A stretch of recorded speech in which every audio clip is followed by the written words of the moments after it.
Jason Alexander seemed to constantly at the beginning of the first few episodes of season 4 showing some concerns. We saw that back in the trip with Kramer being a murder suspect. He was confirmed that he was starting to get a little bit wacky. And then, with the season arc, of course, at first with the idea of the Jerry show, again, he seemed to express some concerns that I think we're stepping a little bit out of the comfort zone. Like, in the interviews, he made it seem like that the first few seasons, it felt like the stuff's kept very simple, very, easily relatable to the average person. Now we're getting a little bit stepping out of the comfort zone. And at first, I think it was a little intimidating for Alexander. But of course, it was one of the things where it was later on I admit it, I was wrong. It was a great episode. And the Bubble Boy, of course, is another one of those episodes. A very crazy idea, a very different idea for sure. But overall, it's still a pretty darn good episode. George Shapiro, though, mentions how they received negative letters from real-life Bubble Boys and their families because of this episode. But as Jerry says, anytime they did, and I always say this too, there's a lot of stuff that I'm sure back in the day, back in the 80s, early 90s, they weren't looked at as deeply as they were today. Which, of course, is why they had to, either way, they still had to be careful not to come across as they're being, offensive. But at the same time, Seinfeld always faced the challenge of trying to make some dark humor, which Larry Charles seemed to be the master of that, in my opinion. But as Jerry said, the Bubble Boy was not meant to even, seem like someone to feel sympathy for. Yes, the whole idea of him being a bubble was because he had some, blood disease or whatnot. Let me see. It was called...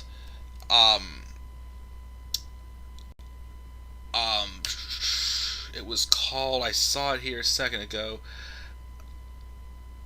Oh, due to an autoimmune disease, basically. It's some type of a blood disease. He lives inside of a bubble. But the story is, of course, it starts off with Jerry getting back from a date with Naomi, who was the woman who he was his mom told him to get her number at the restaurant they went to back in the wallet and the watch. She was the one who had that very bad laugh. And of course, Jerry being a comedian, how could he be with someone who has a bad laugh? Now, actually, she was played by Jessica Lundy. Me being a Law & Order SVU fan, she was someone who originally auditioned for her role. Actually, was Mariska Hargitay, who of course would play the famous Olivia Benson, Captain Olivia Benson, for those who again do watch SVU. So definitely, not having Hargitay get in this role was definitely a little nice to have, because I wouldn't want to look at her and be like, oh, she's the one with the awful laugh, and instead she has the very successful police career, of course, in another series, but it is what it is. We're playing the roles. Anyways, so Jerry and Naomi were getting back. Naomi wanted to watch a movie that made her laugh a lot, but Jerry, trying to avoid hearing her laugh as much as possible, didn't want to watch it. So he's trying to watch something else. As it goes on, he checks his messages on the answer machine. One of them was George, mentioning how they had plans to go up to Susan's father's family cabin over the weekend. He goes, I'm sure we'll have a great time. And he mentions something about how Jerry knows that Naomi's laugh sounds like an Elmer Fudd juicer, which, when Jerry hears it, he's trying to, unplug the answer machine, which offends Naomi. She walks out and leaves. George, then, the next scene, Jerry's talking to George, and, he's blaming, they're mad at arguing with each other because, the answer machine, and George's like, I didn't know you were going to play that message in front of her, and this and that, went back and forth. So then he's trying to talk him into asking Elaine to go, which of course later, him and Elaine had to also discuss sleeping arrangements, since they're not a couple, of course they're just friends. But then Jerry said, but if I ask Elaine, I gotta ask Kramer, because Kramer's gonna feel left out. And of course the ongoing story throughout the whole series when Susan was around is the fact that Susan didn't like Kramer, especially after it began when she vomited on him. And again, it's still funny that Heidi Sweeberg thought at first that she was going to be Kramer's girlfriend, not George's girlfriend. But then they were just like, we'll find a way around it. And they said, wait, do you smell smoke? and in comes Kramer, who was smoking a cigar. Um, which is of course one of the Cubans. And first I forgot whenever Susan first gave George the Cuban cigars, the gift from her father back in the wallet. I thought first, what was the point of these? Well, they slowly play more and more of a role that have seemed very minor, being something like more major as these episodes have gone on in this season arc. So Kramer mentions how I guess he's getting free golf games from this one guy if he continues to give him one of those Cubans that he got from Susan. So so then that's when I think Kramer's about to suggest them going golfing together this weekend, but but the guys were like, I can't do it. We're gonna have to pass because we had these plans to go to the up to the cabin. To Susan's cabin. So of course, they're trying to make sure Kramer doesn't want to invite himself. That way, he doesn't come, and then that would be just not a good idea. Since Susan does not like him at all. So so that happens. So then next then they start saying that they don't have golf courses, they have pies up there. They're in Pie County. Then at Monk's, Jerry's trying to talk Elaine into going, which of course Elaine brings up the sleeping arrangements, but they basically figure things out, and she finally gives in and she'll agree to go. But then while they're there, there's a guy named Mel who comes over to Jerry and starts talking about his son, who again has that blood disease, and he has to live in a bubble. So obviously, he doesn't have any friends. He's, very depressed, which of course Elaine and Mel both start tearing up and whatnot. But he basically says, they were watching him on the Tonight Show, and basically the Bubble Boy laughed. His name's Donald. Donald laughed very hard, and it was one of the only times I've ever seen him laugh. So they asked Jerry, tomorrow's Donald's birthday, would he be able to stop by and say happy birthday? And Jerry was trying to think of a way out of it first, but then Elaine tells him he should do it. So then he goes to tell George that they're not going to be able to go to see the cabin. But then then Susan asks, where's it at? So Susan sees the address, and he realizes that that it's on their way up to the cabin. So he said we can stop there on the way up. He's like, okay, fine. So instead of taking directions, though, they said we'll follow you. Which of course Kramer then comes in before the scene ends, and he say, "Oh, thanks for the invite. I'm sorry I can't make it though." And Susan's like, "Wait, what invite?" And George trying to avoid the fact to tell them that they mentioned something about the cabin, because once again, like I said, Susan does not like Kramer. So they're driving up to the cabin, but of course they're trying to follow George, but George is going wicked fast, and Jerry just cannot keep up with him. Apparently George likes to brag about how he once went from West 81st Street to Kennedy Airport in 25 minutes. And the next scene, of course, though, he says 10. He says 15 minutes. He goes that way. And there's also discussing, hey, what's with George and Susan? Does he actually like Susan?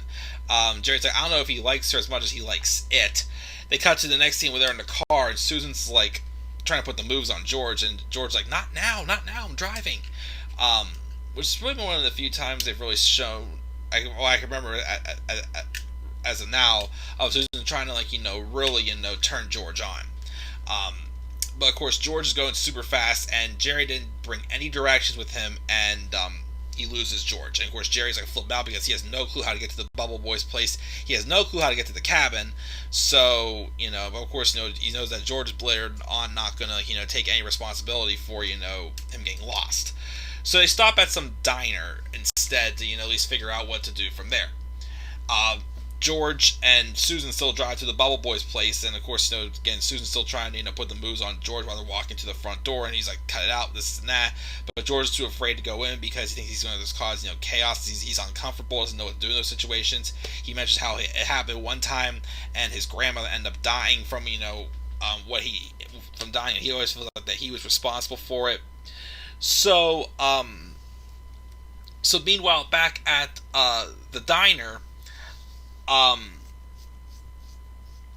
um, well, I'm sorry, no, not back at the diner. Yeah. Then back at Jerry's apartment, Kramer comes in, and first he sees a paper on the on the counter, which he realizes is a direction to the cabin. The phone rings and the answer machine starts to play, and it's Naomi, who said she changed her mind. She would like to go to the cabin. So before she could hang up, Kramer picks up the phone and says that his golf game was canceled. So he was going to head up if you know he could, if Naomi wanted to if Naomi wanted to get a ride from him, which of course again is because once again the big thing is again Susan never wanted Kramer to be there, but George only told Jerry to say something to Kramer because he didn't want Kramer to feel left out. I mean, we remember what happened in the parking space when he got upset because Elaine or George didn't ask him if he wanted to go to the flea market with them. So they head up, and while Kramer's still smoking his Cuban cigars that he got from George, which of course Susan asked George later, "Is that the cigars that I gave you for my father?" So back at the diner, Jerry. Well, no, sorry. First, George and Elaine. George and Susan were, of course, at the house, still getting ready to go in. Jerry, meanwhile, him and Elaine were back at the diner. They're getting something small to eat while they were there. But then one of the waitresses who was waiting on them goes, "Wait a minute, I know you. You're on TV." And yes, I'm Jerry Seinfeld. And recently, Jerry had been giving out these autographed pictures, which Jerry's not the biggest fan of doing them. So and Elaine suggests, "Oh, Jerry, why don't you give her a picture? She's a fan." And he's like, "Nah, I'm not going to do that." And then she's like, "Come on, I'll go get you one of the pictures out of the car." Jerry said originally he had no more pictures left. There was one picture left. So she brought it in. Jerry signed it. Jerry told Elaine what he said, and Elaine made fun of him for it. Jerry did not like then wanted the picture back because he wanted to get her write something different and get her a new picture. Well, he said he didn't have any left, so he said he would send her a new one when he got back home. But she kept saying, "No, I like what you said. I want to keep it." And Jerry says, "Well, I don't." And they start arguing over it. And then she was going to put it up on the wall with other signed photos from famous people and whatnot. So her and Jerry are arguing about that. Meanwhile, back at the Bubble Boy's house, George and Susan were introduced to Donald, the Bubble Boy, who was played by one of Seinfeld's own writers, John Heyman. And again, you were supposed to, like I said earlier, Jerry said, you think Bubble Boy, you think, oh, you're supposed to feel sympathetic for him, which yes, he's sick, but they wrote him in a way where you want to realize that, yes, he's sick, but the guy's still a big crank and everything, like they made you not completely have as much sympathy, because like Jerry said, the idea was not to make sense they were making fun of people who had to live in bubbles, and also, like I said, they've always had to play around with dark humor, it's dark and sad, but you also in some ways gotta make it funny. Their theory was if you actually saw the actual Bubble Boy, it wouldn't be funny. So they kept Donald off TV, and of course, he's wondering where the heck is Jerry, and he said he's on their way, but these are friends of theirs. He's asking what their stories are, whatnot. He also asked Susan to take her top off, which not happening. So then, Donald's mom suggests here. Well, even though once again, Donald's come across very demanding and not easy to get along with.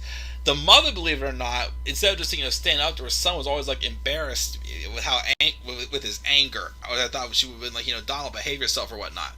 But then she talks him into sitting down, and while they wait for Jerry, play a game of Trivial Pursuit, because Donald likes to play board games. So the game goes on, and then they get towards the end of the game. I guess Donald was having his last question to win the game, and it was a history question. And the question was, who invaded Spain in the 8th century, or whichever year it was? And then Donald mentions that he thinks it's an easy question. He says it's the Moors.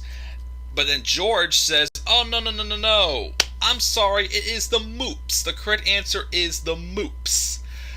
Which came from a story where Larry Charles was saying how one of the writers, Bill Masters, was mentioning all these ideas and mentioned some game about, playing Trivial Pursuit one time, and there was a misprint on one of the cards with the answers, which also apparently in a in another game they made, who was the voice of the Bubble Boy.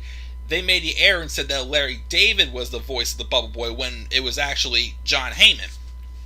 But which I actually also had a very similar experience recently, because I just got my girlfriend the Harry Potter Ultimate Trivial Pursuit, and well, it wasn't a misprint, but there's a question about what color is the night bus. She keeps saying it's blue.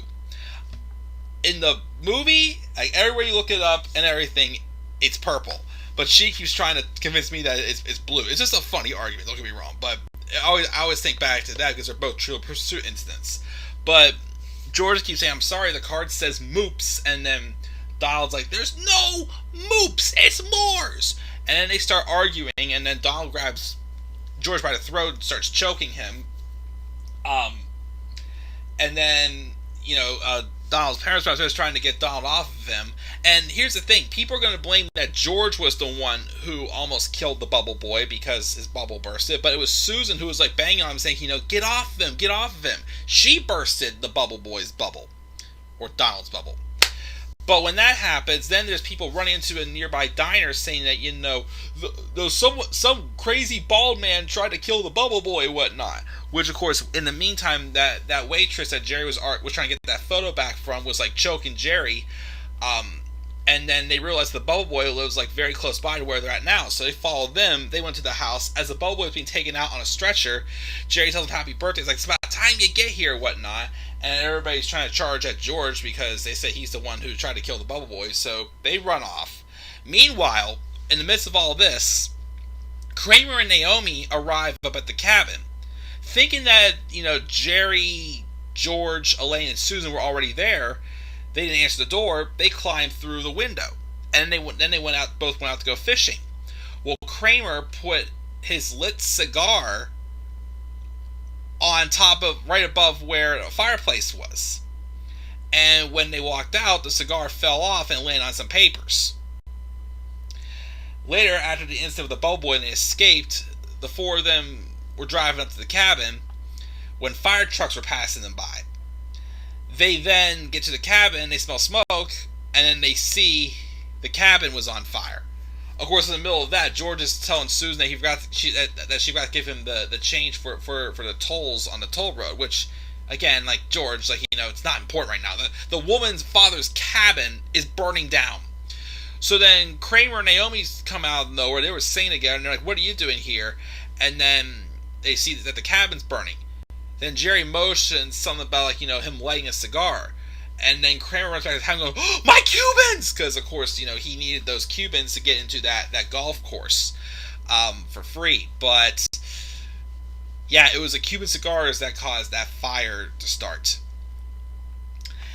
And that's the Bubble Boy episode. It's a good episode. I like it. Like I said, there were some, real-life Bubble Boys who were offended by this episode, so they did get some negative feedback in letters. Though, like Jerry said, though, the idea again was never. And anytime that they, did some type of, controversial, thing today, which we'll see in upcoming episodes too, where it's like some stuff that people are. It's more focused on today. The goal was never to actually make fun of people. It's just it was always like that twist where they had to take something sad or not so happy and dark and somehow turn it into be something funny. And again, the way John Heyman acted out the Bubble Boy, it came across as entertaining, of course. And of course how they were just like, he's a Bubble Boy, he lives in a bubble. And then I still like the scene where Jerry's explaining it to George and Susan. Susan asks, what's a Bubble Boy? He lives in a bubble. And then George just afterwards just goes, boy, which is funny. But yeah, that's the Bubble Boy episode. Another good episode. Next, we got one that's kind of like a fallout from what happened in this episode, as in the next episode, which is called the Cheever Letters. Susan had to break it to her parents, which is the first episode also we meet Susan's parents, had to break to her father about the cabin. We also have another one of my favorite moments in the series, which we'll talk about that, of course, in the next episode. It's one of those moments that was just like had like a great finale to it in the end. I'll see you next time in the Cheever Letters. So guys, what are your thoughts on the Bubble Boy episode? Leave your thoughts down in the comment section below. Be sure as always to slap a like on the video and subscribe for more content on my channel. Follow me on Twitter at DemandAirboy93. Till then guys, I'm checking out. I'll see you all later. Have a great rest of your night, and peace out, everybody.